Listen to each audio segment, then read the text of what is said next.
Is it possible the ancient Egyptian cosmology was more advanced than today's science? I'd say there is information in the ancient cosmology that would be a benefit to the string theorists and to the modern cosmologists if they pay attention to it. I think the Dogon and the Egyptians explain to us how it is that a mere act of perception can cause the wave-like behavior of matter to turn into particles, which the scientists don't know. When you ask Stephen Hawking how many fundamental particles there are, he says more than 200. If you ask a Dogon priest, he says 266. Science is on the verge of understanding things that ancient civilizations seemed to know long ago. How is this possible?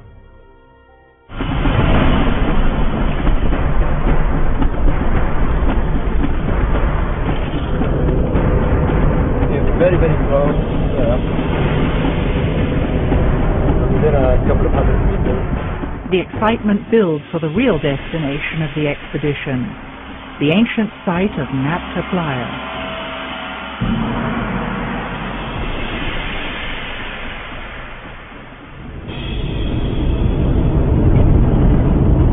Is that it? Yeah.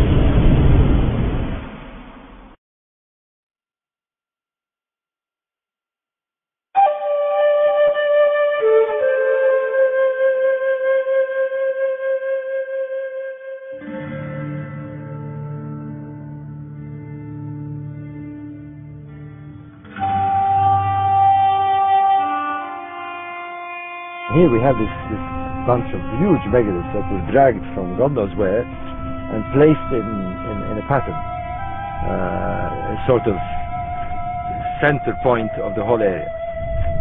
It's essential that we do not disturb the stones, we don't touch anything, we just look at them. Because the alignments are there and they've been there for thousands of years, undisturbed, and we can use them to date this place. A group of archaeologists led by Fred Wendorf, called the Combined Prehistoric Expedition, by chance found some pottery shards at Nabta Playa. They thought that the megaliths were just outcrops of rock, and then they started to realize, well, these are setting on top of playa sediments, sediments that were built up during the Neolithic time, and so how did they get there? And so they had to get there from men. These are man-made objects, these megaliths. One of the possible links to Egypt before the pharaohs is that Nabta Playa became climatically hyper-arid like it is today around 3800 BC. It has not been lived at or used since. It has been assumed by historians that Egypt borrowed its complex society from Mesopotamia. However, it is now generally recognized that a process of social complexity is not diffused from one location to another, but rather develops locally.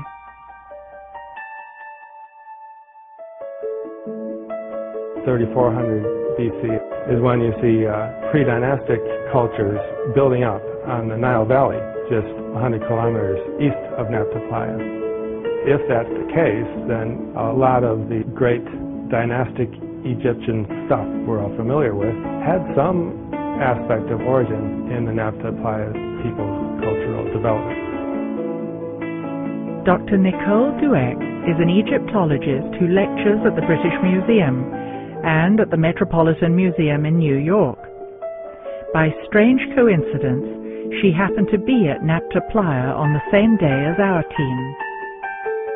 From what I understand from her, she also believes that this could be the source of Egyptian civilization. This is just amazing. I've wanted to come here since the first publications came out. What are the odds of meeting on the same day? None. Exactly. The coincidences for me are astonishing. I mean, last year, the same people, we went to Gils Kebir and the Wenat. We spent 2 days roaming around Karkotal and looking at the graffiti and, all the bovids and the cattle and the people moving around with their animals. And it's the same dates as here. These people had what today we call a calendar. They use the position of the sun to mark the specific days of the year, and the main stations of the year, of course, are the summer solstice, the winter solstice, and the two equinoxes. No doubt, they tracked the sun through the year, and therefore they had a calendar. This structure may not appear significant above ground. Looking beneath the surface reveals an enigma. These complex structures are the most enigmatic remaining aspects of Naphtha. When they excavated the central one, the largest one, underneath the surface, down in the playa sediments, the playa sediments about 10 feet deep, they found this megalithic sculpture. Some people call it the cow stone.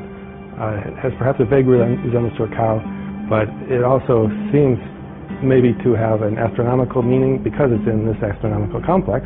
And then underneath the sculpted stone, on the bedrock, underneath all the sediments that were laid down earlier, they found another sculpture, sculpted out of the living bedrock, and sort of like the Sphinx is sculpted out of the bedrock. The bedrock sculpture was carved, and sediment filled it in over thousands of years.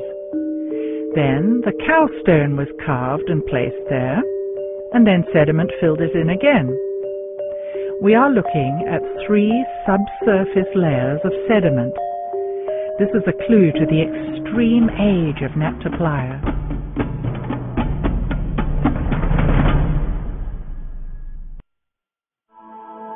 What makes all this far more exciting is that they also align to stars. And that's a totally different ball game here, because aligning to stars means that they track the seasons. The climatic conditions were very important to them. There was the beginning of the monsoons, and therefore the stars would be the signal to them that the monsoons had started. They would start migrating here, and they would arrive here when the water, the monsoons, the rainfalls had filled the lakes. It was essential that they get here when the lakes have water. It would have been a fatal mistake had they come here 20 or 30 days before the event. From the central complex radiates 3 series of lines, east, and a series of lines north.